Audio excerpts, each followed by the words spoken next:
So today we're going to show you how to make one of the best springtime baits in one of the most popular colors, chatterbait.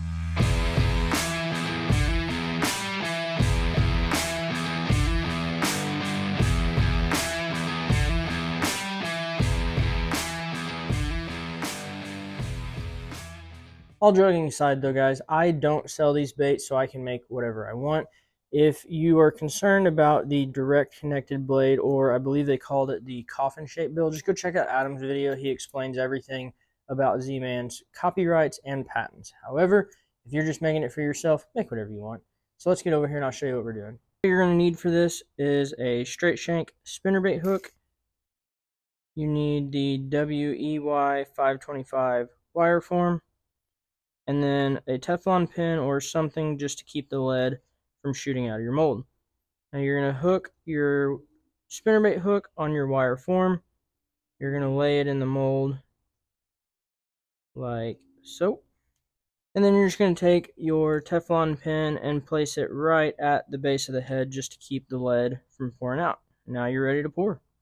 And this is what you're left with after you pour your lead. Now, yes, I've already cleaned everything up. And now, if you look, there's not really a space where that wire form touches the head. So what I'm going to do is just take my little pliers, whatever pliers you have. I'm just going to open that wire form up just a little bit so you can see how we have that gap. You don't need to open it up a lot. That little bit, you just need enough for that blade to be able to slide through. And now we're ready for some powder coat.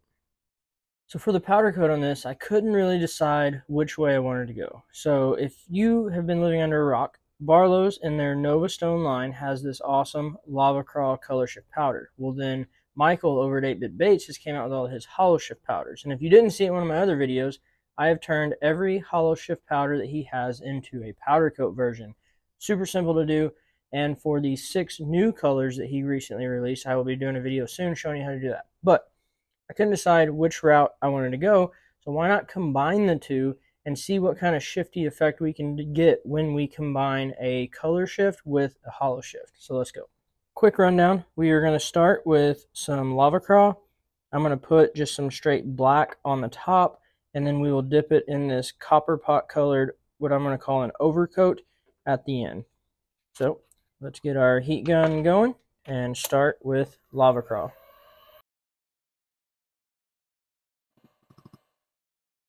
And for all of you that would like a very simple fire craw powder coat, just use that Lava Craw. Especially on this poison tail head with all the different contours of the head, it just looks absolutely incredible. But we're going to take it one step further, so I'll show you what we're going to do now. So we're going to heat the top of the head back up. I'm just going to take my brush, dip it in the black powder coat, and then dab it over the top of the head. And this is what you're left with after step number 2.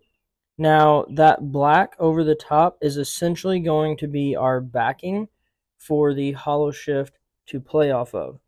So from here, just going to heat our jig head back up again. We're going to dip it in this copper pot powder coat, and I'll show you how this thing really comes to life. So I had to break the light box out to try to get this to really come through. So you can see on that black how that copper, it almost acts like flake, really comes through. It's really hard to get this on camera, but I can tell you in person, this is absolutely incredible. We made the right call by combining those. All right, now I'll show you the last thing I do before baking it, and then we'll get to moving. So the final thing I do before baking is I want all of the powder off of that wire form. So what I do is I take an X-Acto knife, and I'll gently score that paint all the way around. And then from there, I'll start chipping it off. You want to score it so it doesn't chip back towards your jig head and actually chip off any paint on your jig head. But we're going to chip all this powder off real quick, and then I'll show you what it looks like. And now we are left with a nice, clean wire form. Now the purpose of that is for consistency. If you have a thinner powder on one bait and a thicker on the other, the actual action of your blade against that wire form is going to vary. So if I chip all that paint off, I know my blade will move freely and I'll get the exact same consistent results every time. Now let's throw this guy in the oven, get to baking. When you're done with powder coat, you're going to take your blade of choice with a snap. I use a number 2 snap on these. And that little opening that we had left right there at the beginning, you're going to slide your blade on, take your little pliers, crimp that wire form shut, glue some eyes, tie a skirt, and you're ready to go. And what you're left with is an absolutely phenomenal bladed jig. This is just a little simple fire crawl pattern that we tied. Now we're going to break out the plastisol, and we need a trailer for this guy. For the trailer, we're going to keep it pretty simple with a solid color. Now they also offer this lava craw in a powder pigment for plastisol. So of course, we have to go with that. We're going to go with a 1/16 teaspoon of this, and this is in 1 cup of plastic.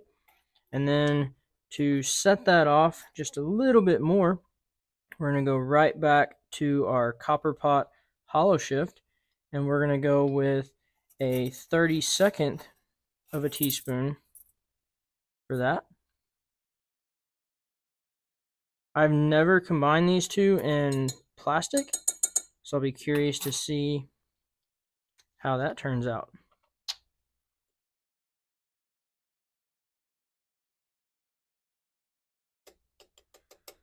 Hopefully you guys can see how shifty this color is on the camera. And then I might even add a couple drops of black to really bring out that shift. Anytime you're using any sort of color shift, add a couple drops of black and it really brings all that shiftiness out. Yep, let me grab my black. I'm going to go 2 drops of this.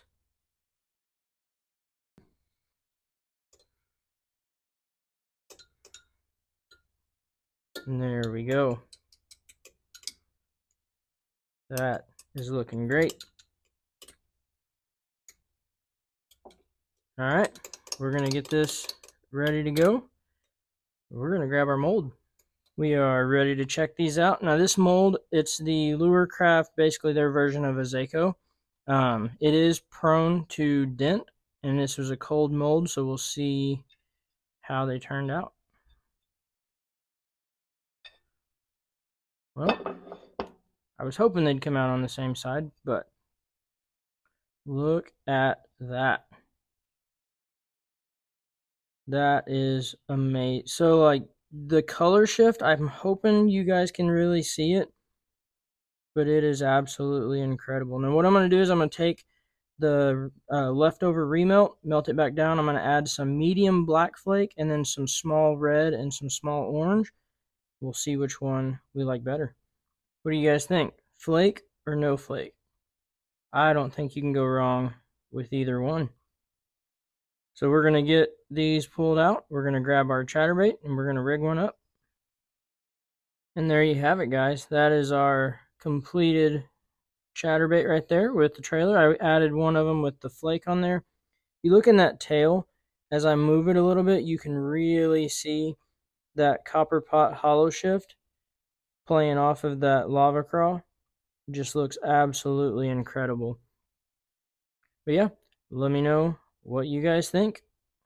And there you have it. That is one of my favorite lures to throw in the spring. I actually have already caught chatterbait fish this year. Those water temps are warming. The bite's going to start turning on, getting a little bit more aggressive, so you can take advantage of that good reaction bite. As always, guys, if you guys like some of this video, hit that like button, subscribe to the channel, and we'll see you on the next one. Chatterbait.